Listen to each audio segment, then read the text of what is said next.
صندوقچه زولبیا، سلسله فیلم تصویری. فیلم 20.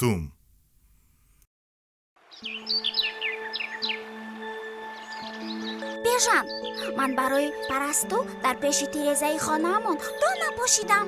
گنجشک و مینا آمده خوردن، لیکن پرستو نخورد. برای آن که از تو ترسید. چه ترسید؟ من پنهان شده بودم. شاید وفادار را دیده باشد. من در زیر کت‌ها بودم، پرستو مرا ندیده است. شاید پرستو سر بود. سیمرغ آمد. سلام سیمرغ. خوش آمدی سیمرغ. سیمرغ، من در پیش تیرزای خانه‌مون دو نپاشیدم. گنجشک و مینا آمده آن را خوردند، لیکن پرستو نخورد. پرستو دانه نمیخورد منیژه. انا ببین، وای در فضا معلق میزند، یعنی خاموشک و مگس داشته میخورد. برای همین پرستو مدام در پرواز است. بله بیژن، پرستو از پگاه تا بگاه خاموشک و مگس شکار میکند. یک پرستو در یک روز برابر وزن خودش خاموشک میدارد، وگرنه شبها ما را خاموشک ها خوابیدن نمیمانند. وای به ایست پرواز کرده طبیعت را تازه تر میکند.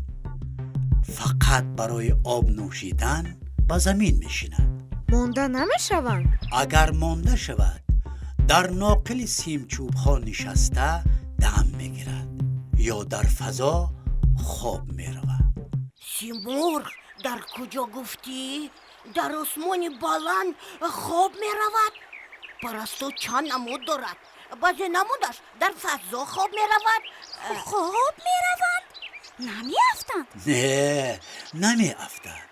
همین خیلی خصلت عجایب دارد، یعنی خوابش برد هم بال افشانده می ایستد. پرنده عجایب بود از پرستو. من این را نمیدونستم. اگر درباره پرنده ها بسیارتر دانستن خواهید، من شما را به سیر عالمی پرنده ها میبرم. رفتم سیمرغ. با تو سیاحت کردن همیشه خوب و خوش است سیمرغ.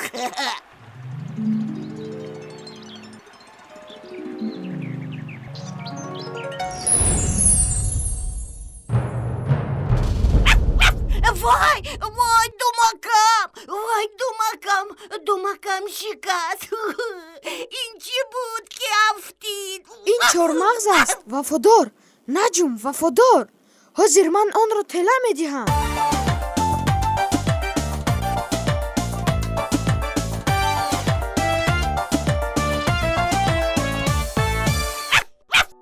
نخود این چهارمغز است. چقدر چهارمغز کلان. خیریت به سرمان نفت. این چهارمغز کلان نیست، من و شما خوردکک شدیم.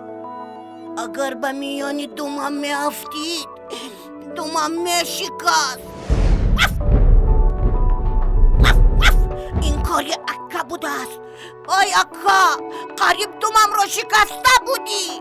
حاضر من جزایش را میدهم. بیژن، تو چی کار کردن میخواهی؟ سنگ میزنی؟ زاغ و اکا دزدند. سیمرغ، آنها چهارمغزها را دزدیده میبرند. بیژن راست میگوید سیمرغ.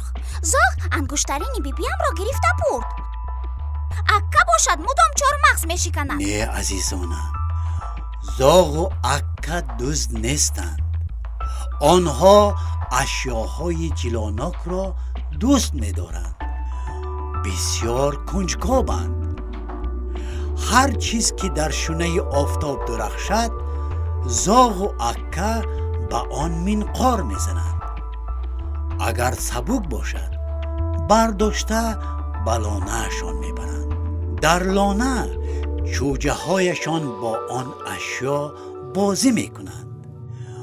در لانه اکه و زاغ انگشترین، شیشه پاره، دست پانه، سرپوشک ظرف‌های گوناگون را دیدن ممکن است.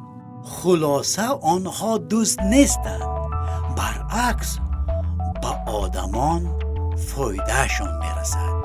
чӣ хел фоидаашон мерасад? онҳо кирму гамбузкҳои боғу майдонҳоро нобуд мекунанд. боз акка чормағзҳоро гирифта бурда дар кӯҳу пушта пинҳон мекунад. баъд дар фасли зимистон вақте ки ғизо кам мешавад, ҳамон чормағзҳоро ёфта мехӯрад. баъзе чормағзҳо фаромӯшашон мешавад ва баҳорон неш зада месабзанд. ҳамон чормағзҳои кӯҳпуштаро магар зоғу акка шинониданд? бале маниша, зоғу акка шинонданд. яъне ин паррандаҳо фоиданоканд. шунидӣ бешан, ту мудом ба зоғу акка санг мезанӣ. ин корат нодуруст аст. акнун санг намезанам манижа. мин ба чормағз бурданашонро бинам халал намерасонам. ман ҳам ба тарафи онҳо аккос намезанам. ҳар қадар хоҳанд чормағз бурдан гиранд. дӯст рӯякони ман, акнун саёҳатамонро давом медиҳем. аҷоиботи паррандаҳо ҳоло дар пеш аст. рафтем Симурғ, ман дар бораи паррандаҳо бисёртар донистам мехоҳам. бешан, манижа, инҷо биёед. инро бинед, ин чӣ бошад? ин бум аст Вафодор, тарсидӣ? чашмонаш воҳиманоканд. чашмонашро бинед, гирдаи калон. офарин бежан, офарин, шинохтӣ. ин бум аст. минқораш ҳам аҷоиб каҷ гаштагӣ. паррандае ки минқораш мисли чангак каҷ аст, гӯшт мехӯрад. бум паррандаи шабгард аст. вай шабона мушт шикор мекунад. барои чӣ шабона? барои он ки чашмонаш рӯзона намебинанд, аммо дар торикӣ чизҳоро бемалол мебинад. барои ҳамин вай тарсида истодааст. магар ҳозир вай моро намебинад? бале вафодор, моро намебинад, лекин мешунавад. аз ин сабаб хавотир аст. натарс бумча, мо ба ту зарар намерасонем. мо туро тамошо карда ба роҳамон меравем. ана ин сухани оли ҷаноб. табиатро тамошо карда лаззат бурдан дар кор. Симурғ, ман дар бораи паррандаҳо чистон медонам. хайр манижа, кани бигӯ. ин чист ки туқ туқ мекунад, дар несту туқ туқ мекунад. чистони хуб. кани кӣ ҷавобашро мегӯяд?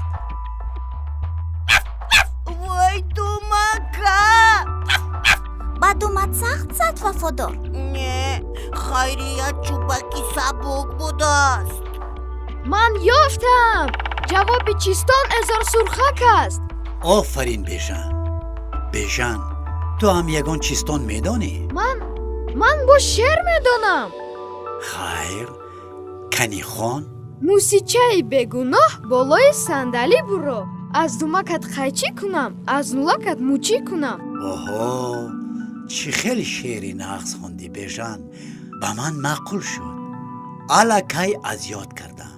дар воқеъ мусича паррандаи соддаю хушфеъл аст. шумо албатта садои фореми вайро шунидаед. мусича ку ку ку ку мегӯяд. ана мусича ба ман ҷавоб дод. ба ман хониши савва махкӯ. ин савваро кадоме фаромӯш карда рафтааст? не манижа, фаромӯш накардааст. кадоме дом гузоштааст ки савва шикор кунад. барои чӣ савваро ба қафас гирифтанд? савваи бечора дар ин хоначаи танг дилгир мешавад. барои он ки савва мисли капку бедонаю булбул паррандаи хушхон аст. баъзе одамон онҳоро ба қафас гирифта садои форамашро гӯш мекунанд. магар савва беқафас намехонад? мехонад. ана гӯш кунед.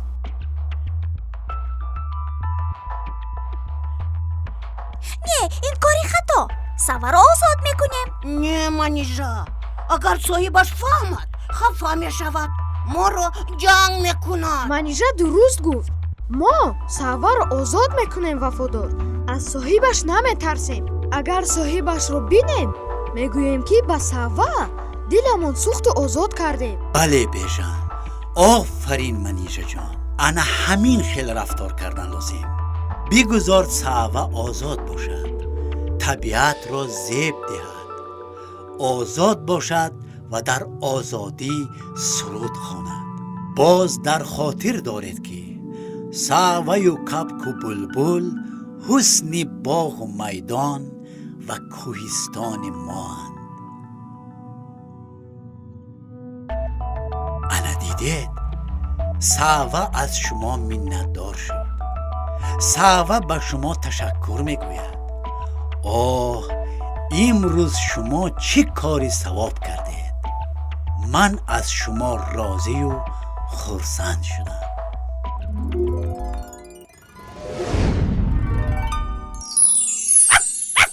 симурғ, ман гурусна мондам. рӯз ҳам нисф шуд вафодор. вақти хӯрок расид. акнун мо хайрухуш мекунем. ягон вақти дигар саёҳати олами паррандаҳоро давом хоҳем бурд. чӣ гуфтед ширинакон? ташаккур ба ту симур. То боздид, Симур.